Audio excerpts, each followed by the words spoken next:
Cái ra một quả lan.还是这样啊？来，想吃的吃啊，这想吃的。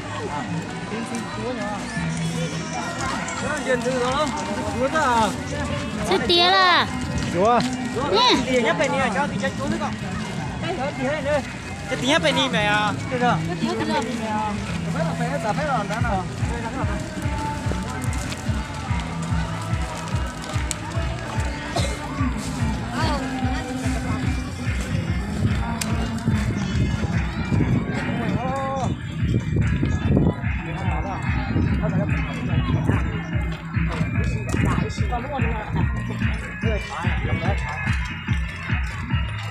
Sẽ đặt cho bắt thế luôn. Cái món này cái con.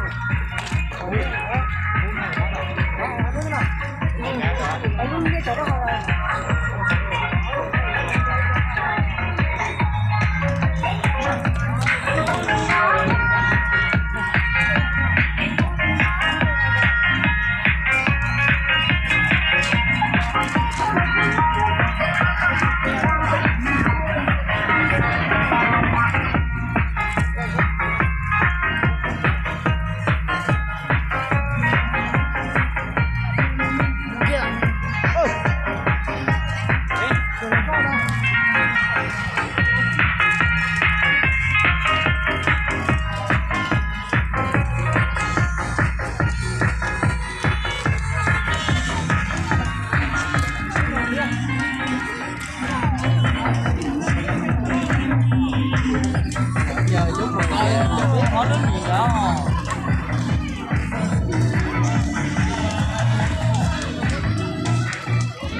là sân khấu ca nhạc hát với nhau ca.